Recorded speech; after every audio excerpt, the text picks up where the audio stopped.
Drama की starting होती है जिसमें मेल लीड है मिस्टर जांग और फीमेल लीड है मिस युनसू।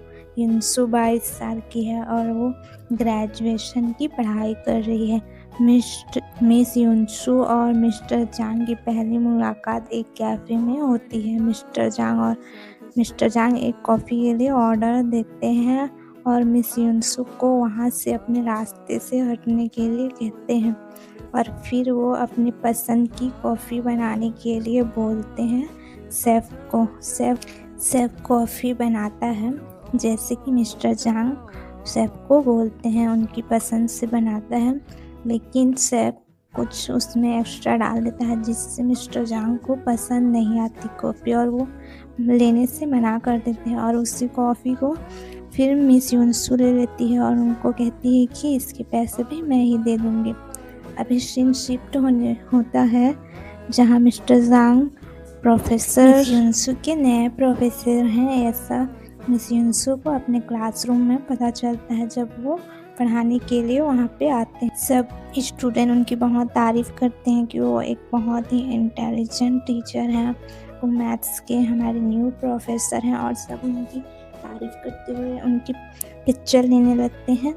और मिस युनसू उस टाइम पढ़ाई पे ध्यान ही नहीं दे रही होती है, वो अपने फ्रेंड से बात कर रही होती है और उसका ध्यान ड्राइंग बनाने में होता है। तो मिस्टर जांग आते हैं और उसको बोलते हैं कि तुम पढ़ाई में ध्यान नहीं दे रही हो, मेरे क्लासरूम में ये सब नहीं चलेगा। सब लड़कियां फिर मिस युनसू पे हंसने लगती हैं कि ये देखो ये क्या ही कर रही है करके।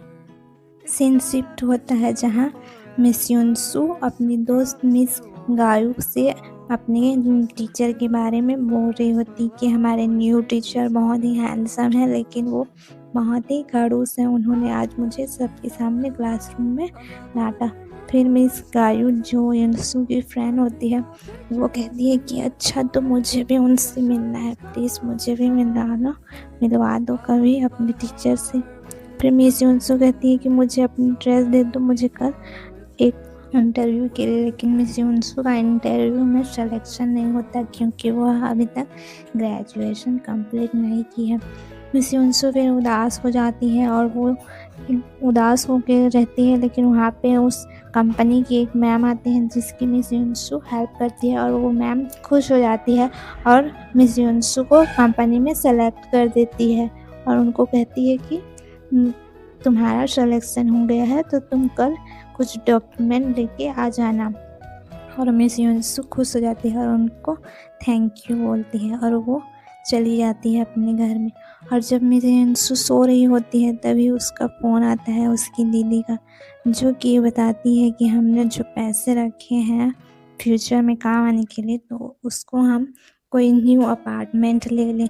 तो मिस युनसू को कहती है कि तुम जाके कल देख लेना कोई अपार्टमेंट अच्छा सा। तो मिस युनसू कहती है कि मुझसे नहीं होगा। तो उसकी दीदी कहती है कि मैं अभी बाहर हूँ तो तुम ये काम देख लो क्योंकि ये ज़रूरी भी है, नहीं तो पैसे ख़त्म हो जाएंगे। मिस युनसू नेक्स्ट डे चली जाती है और तभी वहाँ पे मिस्टर जांग भी गए होते हैं और जिसको देख कर मिस युनसू गड़बड़ा जाती है कि यहाँ पे ये भी आए हैं, अब मैं क्या करूँ।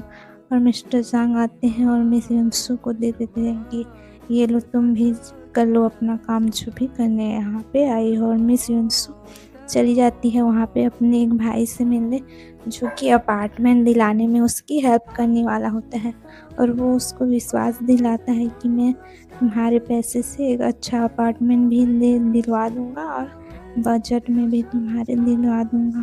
फिर मिस युनसू परेशान हो जाती है कि कहीं आप मुझसे झूठ तो नहीं बोल रहे हैं।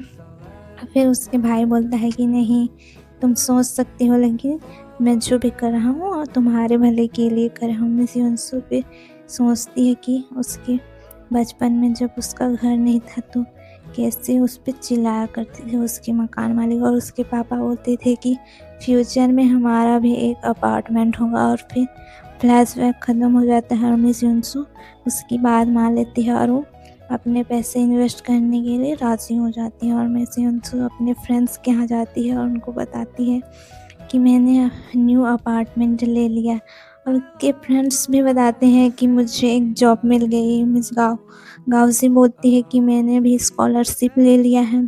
फर्स्ट प्राइज़ में तीनों बहुत खुश हो जाते हैं और उसको अपार्टमेंट दिखाने लगती है अपने फ्रेंड्स को, और तीनों बहुत ही खुश हो जाते हैं कि मुझे न्यू अपार्टमेंट मिल गया है।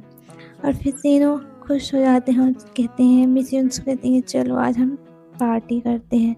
तो गाओसी बोलती है कि नहीं, कल तुम्हारा ग्रेजुएशन की एक प्रेजेंटेशन है जिसके बिना अगर तुम वहाँ पे लेट हो जाओगी, एब्सेंट हो गई, तो तुम्हें ग्रेजुएशन नहीं मिलेगा, उसकी डिग्री तुम्हें नहीं मिल पाएगी। तो अभी मिस्टर ज़ांग अपने दादाजी की तबीयत को लेकर डॉक्टर से बात कर रहे होते हैं और फिर नेक्स्ट डे शुरू होता है जहाँ पे मिस युनसो सो रही होती है और वो बहुत ही लेट हो गई होती है। फिर उसकी फ्रेंड कॉल करती है और उसको बताती है कि आज तुम्हारा ग्रेजुएशन कंप्लीट होने वाला है और आज तुम्हारा एक प्रेजेंटेशन है।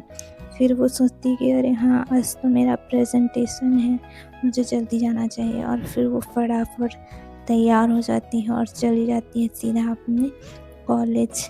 और वो काफ़ी देर हो गई होती है और सब लोग वहाँ पे अपना प्रेजेंटेशन दे रहे होते हैं, लेकिन मिस युनसो लेट उठने की वजह से वो अभी तक नहीं पहुँची होती है और फिर अपने साइकिल से जल्दी चला के जाना चाहती थी, लेकिन वो पहले से ही लेट थे तो जल्दी से वहाँ पे जा नहीं पाती है। और यहाँ पे मिस्टर ज़ांग बात कर रहे होते हैं और तभी भागते हुए मिस युनसो आती है और उनसे टकरा जाती है। और फिर मिस युनसो जल्दी जाती है और अपना प्रेजेंटेशन देने लगती है, लेकिन अपना प्रेजेंटेशन देते वक्त मिस्टर ज़ांग आ जाते हैं और वो कहते हैं कि तुम अभी लेट हो गई थी, तुमने पूरे 1 मिनट लेट आई हो और अपना प्रेजेंटेशन दे रही हो, तो तुम्हारा ग्रेजुएशन कंप्लीट हम नहीं मान सकते, तुम्हें तुम्हारी डिग्री नहीं देंगे, तुम्हारा सिलेक्शन नहीं होगा, यहाँ पे ही रोक दिया जाएगा। मिस युनसो बहुत रिक्वेस्ट करती है लेकिन वो नहीं मानते और मिस युनसो कहती है कि आप बहुत ही खड़ूस है, बहुत ही सख्त टीचर है। तो मिस्टर ज़ांग कहते हैं कि तुम्हें अपने टाइम का पता ही नहीं है, इसलिए तुम्हें हम सेलेक्ट नहीं करेंगे। तो मिस युनसो यहाँ पे बहुत उदास हो जाती है और वो रोने लगती है और फिर जाती है। और मिस युनसो अपने दोस्तों को बताती है कि आज मैंने लेट हो गया, सिर्फ 1 मिनट लेट हो गया, जिसकी वजह से मुझे ग्रेजुएशन की डिग्री नहीं दी गई। और वो बहुत ही रोने लगती है कि तुम्हारे टीचर बहुत ही खड़ूस है। तो वो कहती है कहीं तुम अपने जॉब से बिना हाथ धो बैठो। फिर वो जाती है और वहाँ पे देखते हैं कि उसकी बिना ग्रेजुएशन की डिग्री के वो जॉब भी उसके हाथ से चली जाती है और फिर से वो उदास हो जाती है और फिर वो रोने लगती है। उसके दोस्त भी काफ़ी परेशान हो जाते हैं। फिर मिस युनसो सोचती है कि अरे कुछ नहीं, जो हुआ हो गया, अब छोड़ो, आप तुम अपना अपार्टमेंट के लिए खुश रहो। फिर हाँ, तीनों सोचते हैं कि ठीक है हम अब।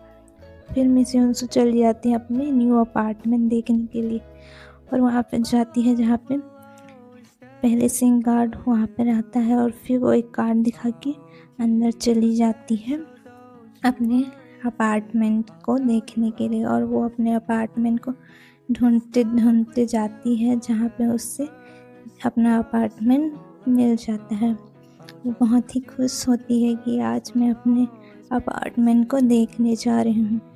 बट क्या होता है कि वो अपने अपार्टमेंट को देखने जा रही होती है, लेकिन वो अपने अपार्टमेंट नहीं बल्कि मिस्टर ज़ांग के अपार्टमेंट में चली जाती है और उनके अपार्टमेंट को देखने लगती है कि अरे वाह, ये तो बहुत अच्छा है और ये अपार्टमेंट मेरा है, ये बहुत ही बड़ा है, अब मेरे खुद का एक अपार्टमेंट होगा, ये सोफ़ा कितना अच्छा है, मैं यहाँ पे सो सकती हूँ। और वो खुश होकर अब फ़ोटोज़ क्लिक कराने लगती है, वीडियो बनाने लगती है, कहती है कि अब ये मैं अपने दीदी को भेजूँगी और वो भी बहुत ही खुश हो जाएंगे इतना अच्छा अपार्टमेंट देखने के बाद, वो भी इतने कम बजट में।